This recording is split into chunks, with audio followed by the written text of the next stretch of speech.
Caros fiéis, o evangelho deste domingo de hoje é tirado do Evangelho segundo Lucas, capítulo 11. Naquele tempo expulsou Jesus a um demônio, e este era mudo. E tendo lançado fora o demônio, o mudo falou, e as multidões se admiraram. Alguns deles, porém, disseram: é por Beelzebul, príncipe dos demônios, que ele expulsa os demônios.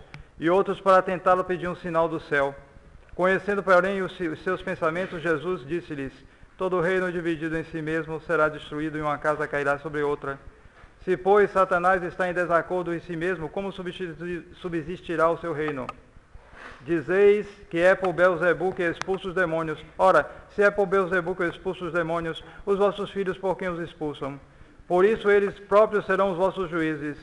Se, entretanto, é pelo dedo de Deus que expulsa os demônios, é evidente que chegou para vós o reino de Deus. Quando um poderoso guarda armado à entrada da sua casa, em paz está tudo que possui.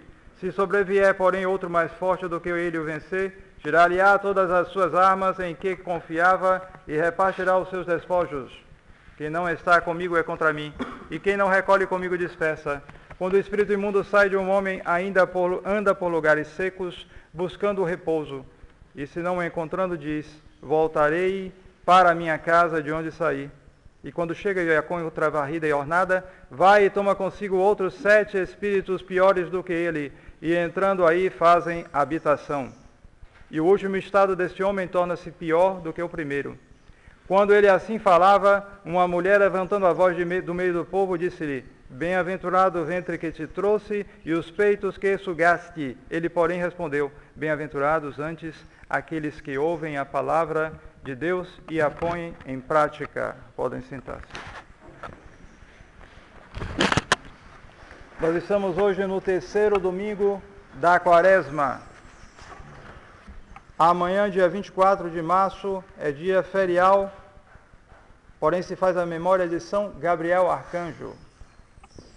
Na terça-feira, dia 25, é a festa da Anunciação de Nossa Senhora, festa de primeira classe.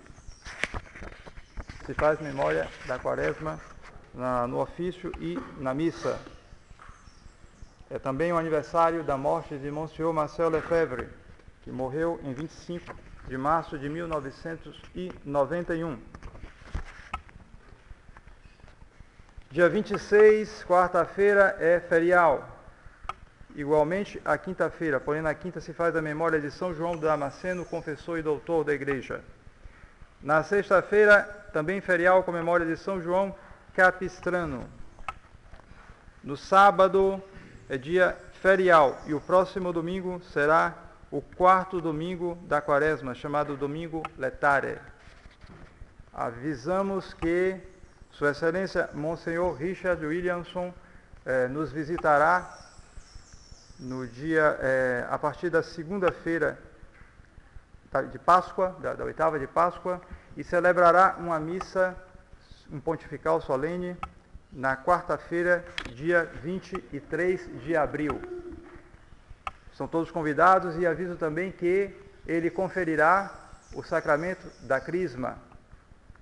Então, aqueles que, por acaso, queiram receber o sacramento sub conditione, aqueles que já foram crismados na igreja conciliar, porém nós sabemos que o sacramento é duvidoso, eles devem avisar com antecedência, procurar com antecedência algum dos irmãos que cuidam da catequese, para que se possa fazer alguma coisa, cuidar, ver o nível de conhecimento, para que se possa fazer bem feito essa recepção da crisma. Com antecedência, por favor. Em nome do Pai, e do Filho, e do Espírito Santo. Amém. Esse é o Evangelho do 3º domingo da Quaresma, cheio de ensinamentos para nós, mas os ensinamentos eles se relacionam uns com os outros. Há bem uma lógica aqui, embora pareça à primeira vista vários episódios, um depois do outro. Há uma expulsão do demônio, há a contestação dos fariseus. Depois, nosso Senhor faz um discurso sobre isso, depois vem uma mulher e do nada a mulher começa a falar, a abençoar nosso Senhor, isso nosso Senhor desvia para a palavra de Deus, mas está tudo muito bem ligado. Primeira coisa, justamente, é um grande milagre. Um grande milagre porque essa pobre pessoa aqui, no outro evangelho se diz que essa pessoa ele era surdo, ele era cego e ele era possuído pelo demônio. Então, um estado realmente miserável, coitado. Você imagina uma pessoa surda e acaba ficando muda, não aprendendo a falar direito, e cego também. E ainda por cima, o demônio atentando, possuindo a pessoa. Era um demônio mudo. Vejam bem a relação das coisas. O demônio era mudo, levava a pessoa a ficar surda. Então, fechava todos os canais sensíveis por onde vem a graça de Deus. A fé, por exemplo, como diz São Paulo, fides ex audito, a fé vem pela pregação. Eu não podia ouvir, eles estavam num estado realmente miserável. E Nosso Senhor lançou fora esse demônio. Esse é o primeiro episódio, um grande milagre impressionante. Mas, diante desse milagre, o que é que se vê? A má vontade dos ouvintes, que são surdos e cegos muito piores do que o que foi miraculado. Porque a cegueira e a surdez deles estava na vontade. De tal maneira que eles começam a interpretar, primeiro fazem como os israelitas no deserto, pedem prodígios. O texto diz que pediam sinais do céu. Quer dizer, depois de um sinal daqueles, queriam mais. Quer dizer, era má vontade. E depois, pior ainda, atribuem, veem a coisa, porque era evidente o milagre, mas atribuem o milagre a Satanás. De tal maneira, Beelzebub aqui, que é chamado príncipe dos demônios, de tal maneira eles tinham a vontade pervertida. Eles não queriam saber da palavra de Deus. Porque justamente esse é um dos nossos grandes obstáculos. Nós não queremos ouvir a palavra de Deus. E ouvir no sentido que foi dito no primeiro domingo da Quaresma. Ouvir e guardar e praticar, é claro. Se ouve e não pratica, não está verdadeiramente ouvindo, acatando. Pode estar até se impressionando, mas não está acatando. Então, Nosso Senhor rebate.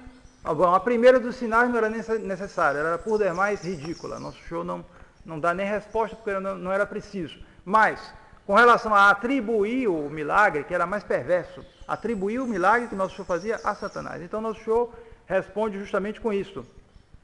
Todo reino dividido contra si mesmo perecerá. Alguém poderia dizer em contrário, não, mas há um problema aí, porque o reino de Deus, tudo bem, todo mundo se ama, todo mundo quer o bem, então o bem leva à unidade. Mas o de Satanás, todo mundo se odeia. E o ódio, todo mundo sabe, leva à divisão. Então como é que não vai haver divisão no reino de Satanás? De certo modo, há divisão, é claro, no reino de Satanás, mas num grau maior, essa divisão não existe. Por quê? Eles se odeiam, os demônios se odeiam, é verdade, terrivelmente, como os condenados também se odeiam, porém, eles põem por cima disso o fim proposto. Eles têm um objetivo mau, mas todos eles têm o mesmo objetivo. E de tal maneira eles têm esse objetivo, e de tal maneira eles se apegam a esse objetivo, que isso está por cima das divisões dos ódios. E por isso há unidade no reino de Satanás. E por isso, essa unidade feita de ódio, porém um ódio comum, essa unidade às vezes leva o reino do demônio, e eu incluo aí também os homens maus, a cidade dos homens, como dizia Santo Agostinho, leva muitas vezes ela a agir mais do que a cidade de Deus. Por quê? Porque, de um lado, nós temos uma gana infernal de se apegar a um objetivo mau. E do outro lado nós temos o quê? Relaxamento. Tibieza, frouxidão, egoísmo. Ele quer o bem, mas quer mais o bem mesmo, dele mesmo. Ele quer, mas não quer tanto assim. Ele não quer ouvir a palavra de nosso Senhor. Ele ouve mais ou menos, ele acha bonito, mas e a vida dele? Vai mudar? Não muda. Então, o que acontece justamente é que o reino do demônio vai se expandindo em cima disso. E nós chegamos a um ponto, a este ponto atual da história da humanidade, onde isso se mostra com uma clareza muito grande. Nós temos um grupo pequeno de pessoas aqui, mas quantos estão nas praias? Quantos estão em festas, em lugares ruins, escandalosos, de pecado, etc, etc? Quantos procuram a confissão? Quanta poeira nos confessionários por aí afora. E a começar porque muitas vezes o próprio sacerdote não quer confessar. Então o reino de Satanás não pode estar dividido. E nosso Senhor mostra justamente que pelo fato de ele estar expulsando o demônio, isso mostra que o reino de Deus chegou.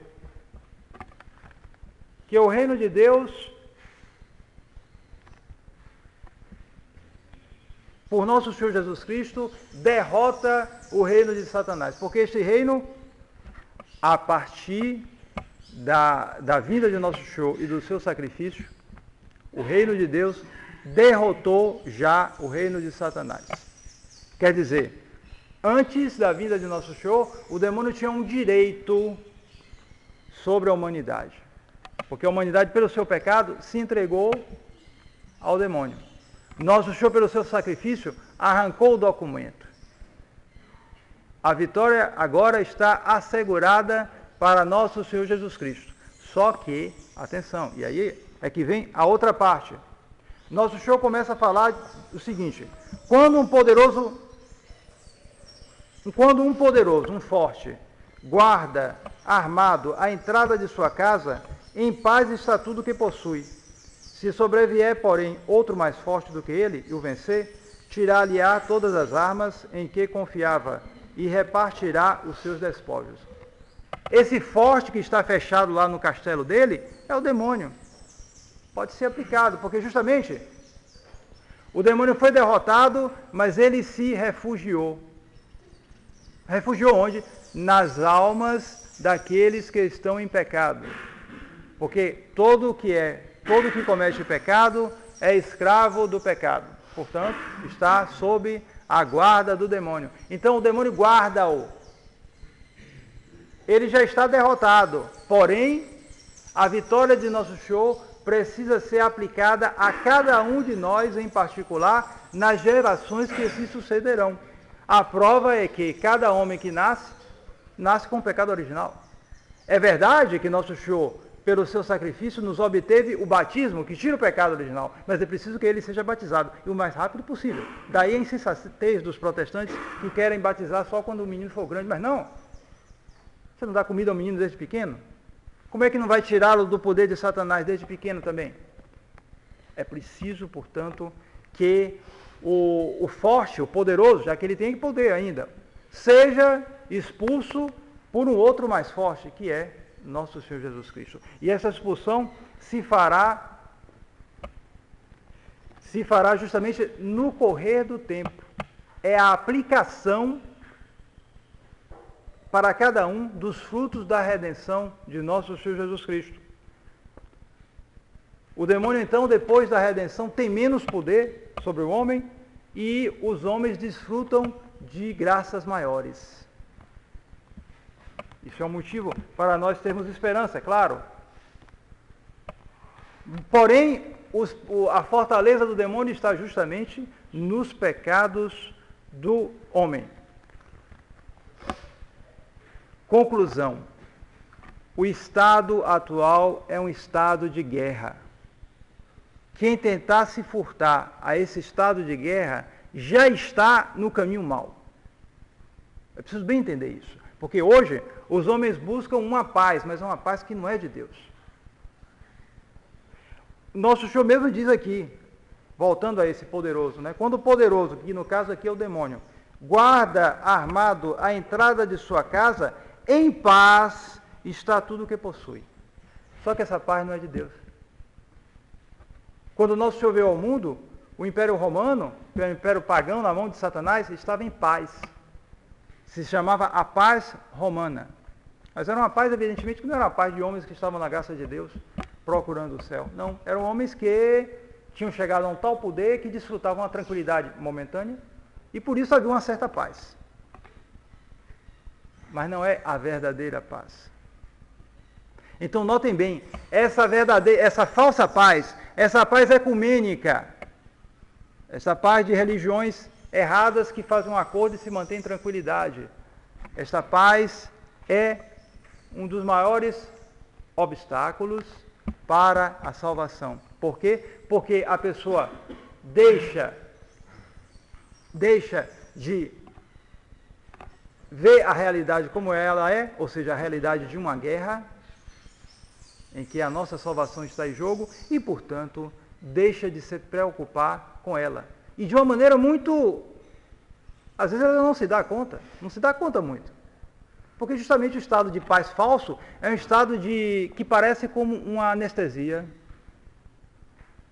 A pessoa não se dá muito conta, e não é à toa que hoje cada vez mais seres humanos querem tomar drogas e coisas parecidas que deixam a pessoa perde a concentração, fica meio como se fosse num sono, e as coisas assim as coisas erradas vão entrando. A pessoa vai se corrompendo.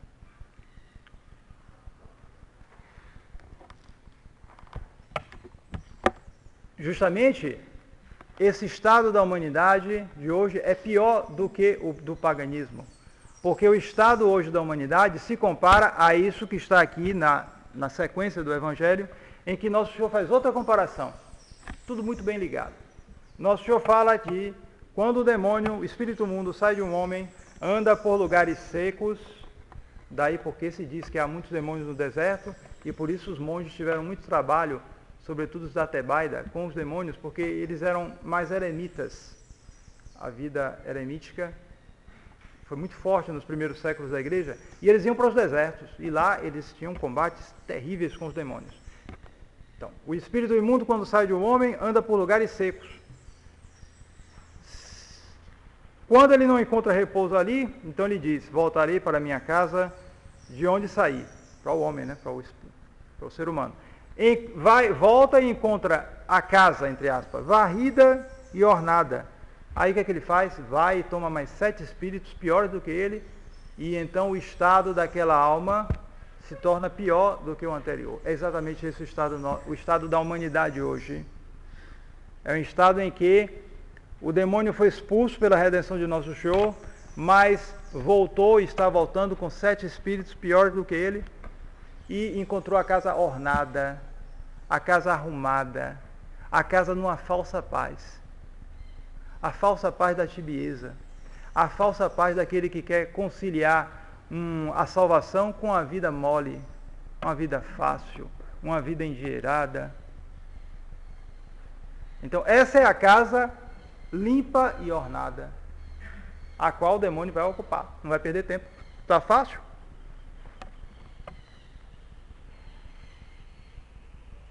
E o remédio para isso, finalmente, é também indicado para o Nosso Senhor. Ou melhor, isso justamente ele toma a ocasião em que uma mulher do povo, impressionada com aquele belo discurso tão instrutivo, chega e diz, proclama alto, né? Bem-aventurado o ventre que te trouxe e os peitos que sugaste. Quer dizer, louvando justamente por um aspecto mais material, humano. Né? Não se trata, a resposta de Nosso Senhor não diz nada contra Nossa Senhora, absolutamente, mas apenas ele quer elevar o espírito daquela mulher e das multidões também que ouviram aquilo. Quer louvar justamente a ascendência de Nosso Senhor. E Nosso Senhor diz: bem-aventurados antes aqueles que ouvem a palavra de Deus e a põem em prática. Então se volta, por assim dizer, para o começo do Evangelho. os fariseus não ouviam a palavra de Deus. Eles viam os fatos, mas eles interpretavam diferente, eles não queriam aceitar. Então, a única solução é justamente o acatamento profundo e prático dos ensinamentos de nosso Senhor. Nós temos uma lição muito importante na sexta-feira da segunda semana da Quaresma, de anteontem, porque durante a Quaresma, cada domingo cada dia tem um evangelho, uma leitura diferente. Então, na quinta-feira da segunda semana da Quaresma, se conta a história do pobre Lázaro e do rico Pulão, do rico que fazia banquetes, né? Acho que todos estão lembrados. O rico fazia banquetes, vinha Lázaro todo cheio de feridas, doente, etc. E o rico não dava nada para ele, aquela coisa. E quando morreram, né? Bom, então o ricão foi parar no inferno e o Lázaro foi para o céu. E então, evidentemente é uma parábola. No inferno só há ódio, não há compaixão. Mas como é uma parábola, nosso Senhor quer pôr em primeiro lugar o ensinamento. Então ele faz essa alteração, que não é uma coisa literalmente verdadeira, mas que serve para os objetivos da parábola. Ele coloca a compaixão no inferno. O rico tem compaixão dos parentes dele. O rico quer que os parentes dele se livrem do inferno onde ele está lá, naquela situação. Então ele começa a dizer para Abraão, Abraão que está no céu junto com Lázaro, ele começa a dizer: eu vos suplico, ó Pai, de enviardes à casa de meu pai alguém pois eu tenho 5 irmãos, a fim de que eles os previna destas coisas, para que não venham também eles a este lugar de tormento. E Abraão respondeu: eles têm Moisés e os profetas, devem ouvi-los. Ele replicou: não, pai Abraão, mas se algum dos mortos for a eles, farão penitência. Abraão respondeu: se não ouvirem a Moisés e aos profetas, mesmo que um desses mortos ressuscitasse, eles não haveriam de crer. Então não adiantava alguém lá do inferno sair para avisar os irmãos dele: eu estou aqui, vocês têm que mudar de vida, etc., façam penitência. Não. Olha que ele insiste 2 vezes, para mostrar isso bem forte. O que é que diz Abraão? É preciso que ouçam Moisés e os profetas. Adaptando para nós, é preciso que se ouça Nosso Senhor e a sua igreja, o seu verdadeiro magistério. Não o magistério o falso magistério, não as entrevistas do Francisco, com a insensatez calculada, o disparate medido para destruir o catolicismo. Não, é preciso ouvir o verdadeiro magistério e, a partir daí, justamente, fazer penitência, mudar de vida. Só isso nos afastará justamente deste perigo descrito aqui, ou seja, da volta dos demônios que já voltaram muito, mas que estão justamente reocupando os lugares, e se nós não tomarmos cuidados, ocupará também a nossa casa. Em nome do Pai, e do Filho, e do Espírito Santo. Amém.